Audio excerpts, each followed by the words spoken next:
नमस्कार। आज है 5 फरवरी 2025 और आज के करंट अफेयर्स में आप सभी का बहुत बहुत स्वागत है। और आज का क्वेश्चन ऑफ द डे है कि विश्व कैंसर दिवस कब मनाया जाता है, जिसका जवाब आपको पता होना चाहिए। और अगर नहीं है तो आगे बने रहिए, आपको जवाब तो मिलेगा। तो शुरू करते हैं आज का पहला सवाल। हाल ही में 9वें एशियाई शीतकालीन खेलों का आयोजन कहाँ किया गया है? ये हमारे एशिया के होते हैं, एशियाई शीतकालीन गेम्स होते हैं और इनका आयोजन जो किया गया है वो किया गया है चाइना में। तो चीन में आयोजित हुआ है, याद रखिएगा बहुत। और चीन में भी कहाँ हुआ है? चीन के हार्बिन में। चीन का एक शहर है हार्बिन, वहाँ पर 9th Asian games, winter games का आयोजन किया गया है। तो बहुत सीधा सा सवाल है और इसका जवाब भी सीधा सा ही है।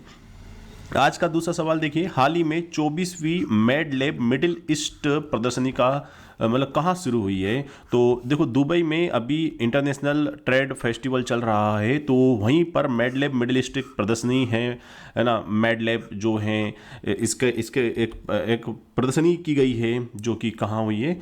दुबई में हुई है। आज का तीसरा सवाल बहुत महत्वपूर्ण है, जो कि एआई टूल्स को अपराध घोषित करने वाला दुनिया का पहला देश कौन सा बना है? जितने भी एआई टूल होते हैं, है ना, जिनसे लोग क्राइम करते हैं, तो इनको अपराध घोषित कर दिया है और ऐसा करने वाला दुनिया का पहला देश बन चुका है और उसका नाम है ब्रिटेन।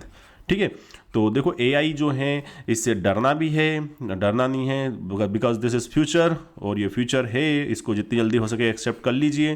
ठीक है, बट देखो इससे क्राइम रेट भी बढ़ रहा है, तो उस देश ने बोला कि हम इसको क्राइम घोषित कर रहे हैं, अपराध घोषित कर रहे हैं कि अलग अलग चीज़ों का इस्तेमाल, डीप फेक टेक्निक का इस्तेमाल किया जाता है हर किसी को, है ना, किसी का भी चेहरा, किसी को भी आप मतलब देखो, मतलब एक्चुअल में इंसान होता नहीं है, फिर भी वो काम पता चलता है कि ये हमारा ही फोटो है, हमारा ही वीडियो है। तो इस प्रकार से बहुत सारी एक्टिविटी बढ़ने लग गई हैं, तो उस देश ने बोला है कि ये तो क्राइम है। चलिए आज का चौथा सवाल देख रहे हैं हम लोग। हाल ही में भारत के किस पड़ोसी देश ने अपना 77वां राष्ट्रीय दिवस मनाया है? और ये जो देश है ये है श्रीलंका। श्रीलंका ने अभी हाल ही में अपना 77वां राष्ट्रीय दिवस मनाया है। श्रीलंका जिसकी 2 राजधानी होती हैं, इसकी जो कार्यकारी राजधानी होती है वो कोलंबो होती है। श्री जयवर्धनपुरम जो है कोट्टे, जिसे लेजिस्लेटिव राजधानी भी कहते हैं, तो जयवर्धनपुरम कोट्टे जो है वहाँ की फर्स्ट राजधानी है और कोलंबो जो है उसकी जुडिशियली और एग्जीक्यूटिव राजधानी होती है। भाषा वहाँ पर 2 सिन्हला भाषा और तमिल भाषा बोली जाती है, याद रखिएगा। और सिन्हलीज लोगों की संख्या वहाँ पर 75% है। ठीक है, श्रीलंकन जो तमिल्स होते हैं उनकी जो संख्या है वो लगभग 11% के समथिंग है, मतलब सॉरी, बुद्धिज्म जो है वो 70% के समथिंग है। ये सिन्हलीज लोग होते हैं, एथनिक ग्रुप से होते हैं वहाँ पर, उन एथनिक ग्रुप की मैं बात कर रहा था, सॉरी। तो 2 चीज़ समझेगा आप। ठीक है, एक चीज़ तो ये कि आपको यहाँ से याद रखना पड़ेगा कि वहाँ के राष्ट्रपति कौन है। तो वहाँ के जो राष्ट्रपति हैं उनका नाम है अनुरा कुमारा, है ना, देशवांके जो है वहाँ के राष्ट्रपति हैं। ठीक है, अनुरा कुमारा बोलते हैं हम इनको, है ना, इनका सरनाम है दिशा नायके जो हैं वहाँ के राष्ट्रपति हैं। तो अनुरा कुमारा शायद आपने पढ़ा होगा, लेकिन दिशा नायके पूरा नाम है उनका। तो ये श्रीलंका के राष्ट्रपति है, इतनी बात याद रखिएगा। चलिए अब हम आगे बढ़ते हैं और देखते हैं आज का 5वां सवाल। हाल ही में बोर्ड डी वेवर, जिनका फोटो ये रहा, बोर्ड डी वेवर ने किस देश के प्रधानमंत्री के रूप में शपथ ली है? ये बात याद रखिएगा। तो ये हैं बेल्जियम के प्रधानमंत्री, नियुक्ति किए गए हैं, अभी हाल ही में नियुक्ति हुए हैं। क्या नाम है इनका? Bart De Wever. अब देखो बेल्जियम को अगर आप लोकेशन देखोगे तो आपको कहाँ मिलेगा कि बेल्जियम जो है ऊपर की तरफ पे नीदरलैंड होता है, इधर नीचे थोड़ा सा छोटू सा लग्जमबर्ग होता है और यहाँ पर होता है ये बेल्जियम। अगर मैं सीमा बनाना चाहूँ इसकी, तो ऐसे ऐसे ऐसे करके मैं ड्रॉ करूँगा तो ये पूरी की पूरी सीमा आप देख पा रहे हो, ये है बेल्जियम की सीमा। आपको पता है ना बेल्जियम की राजधानी क्या है? ब्रुसेल्स। ब्रुसेल्स जो है वो बेल्जियम की राजधानी है, इस बात को आप भूलिएगा मत। तो कहने का तात्पर्य क्या है कि बेल्जियम के नए प्रधानमंत्री के रूप में किसने शपथ ली है? Bart De Wever. Bart De Wever ने शपथ ली है। चलिए आज का छठा सवाल देखते हैं और छठा सवाल ये रहा। हाल ही में उत्तराखंड के पश्चात किस राज्य सरकार ने यूसीसी का मसौदा तैयार करने के लिए 5 सदस्यीय समिति का गठन किया है? मतलब उत्तराखंड तो अपने यहाँ पर यूसीसी की घोषणा कर चुका है कि हम अपने यहाँ यूसीसी लागू करेंगे, बट इसके अलावा गुजरात भी कह रहा है, वो मतलब एक कमेटी बना दी गुजरात ने, 5 सदस्यीय कमेटी बनाई है जो ये देखेगी कि अपने स्टेट में यूसीसी लागू किया जाए या ना किया जाए। ठीक है, तो यूसीसी क्या होता है? यूसीसी मतलब यूनिफॉर्म सिविल कोड।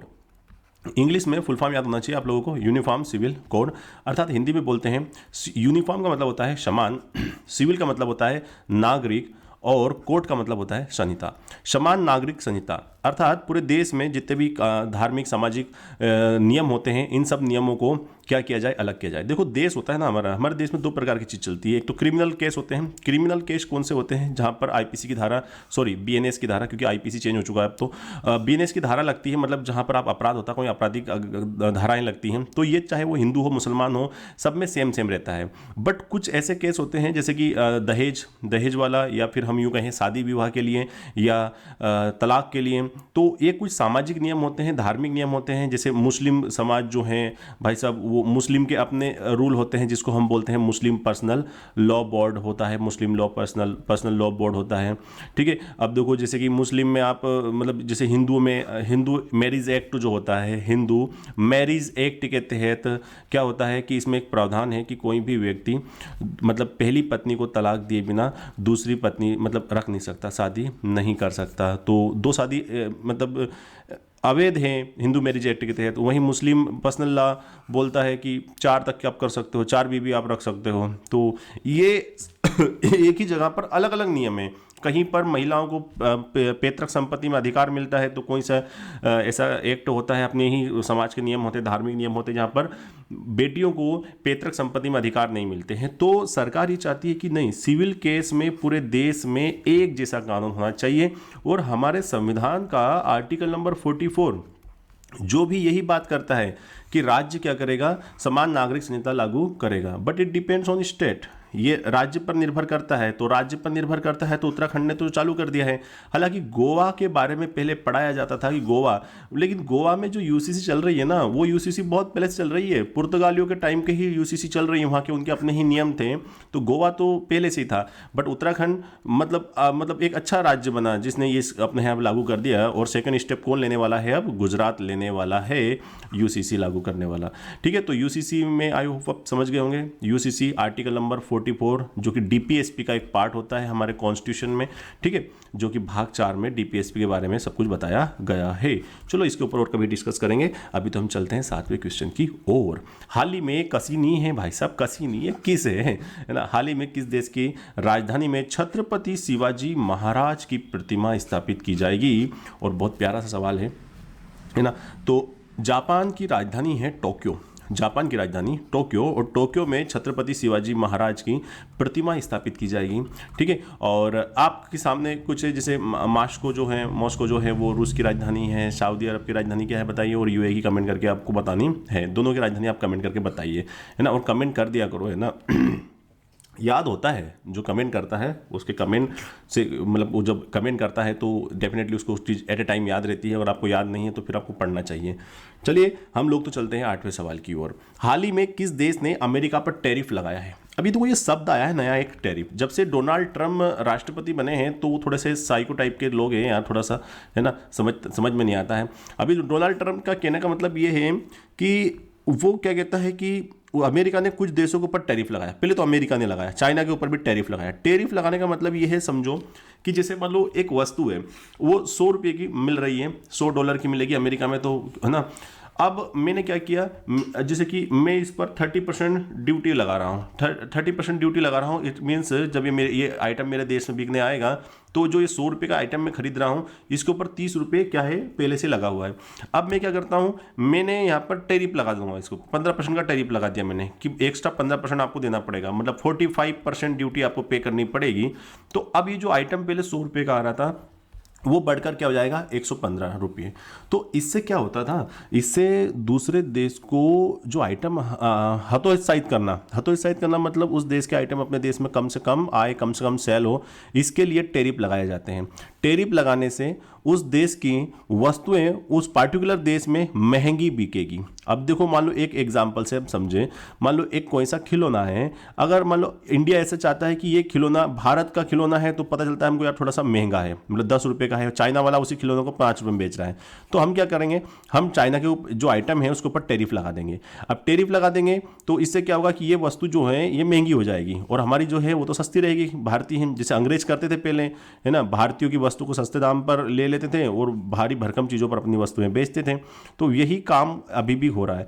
तो अमेरिका ने क्या बोला है, जैसे एक बात बताऊं आपको मैं, अमेरिका भारत के ऊपर भी बहुत ज़्यादा एंग्री है अभी इस टेरिफ के मामले में। वो बोलता है कि भारत ने अमेरिकी वस्तुएं जो हैं उनके ऊपर बहुत ज़्यादा टेरिफ लगाया है, तो हम भी भारत से जो वस्तुएं अमेरिका जाएंगी उस पर टैरिफ लगाएंगे। वो भाई एक वो कहावत सुनी कि नहीं सुनी आपने, टीट फॉर टेट, जैसे को तैसा। चाइना को टैरिफ लगाया चाइना के ऊपर अमेरिका ने, तो चाइना ने क्या किया, चाइना ने अमेरिका के ऊपर टैरिफ लगा दिया। लेकिन देखो इस टैरिफ के खेल में चाइना को थोड़ा सा नुकसान होता है, क्योंकि ये अभी वर्ल्ड में सबसे ज़्यादा आइटम सप्लाई करता है, तो इसकी वस्तुएं महंगी हो जाएंगी उस देश में, तो लोग इनको खरीदेंगे नहीं। अब इनको उधर नहीं खरीदेंगे तो ये कहाँ बेचेगा, ये बेचेगा छोटे मोटे चुन्नू मुन्नू देशों को, और चुन्नू मुन्नू देशों को बेचेगा तो जो भारत है इसको खतरा है, भारत को खतरा है, क्योंकि भारत इन चुन्नू मुन्नू देश को देखता रहता है।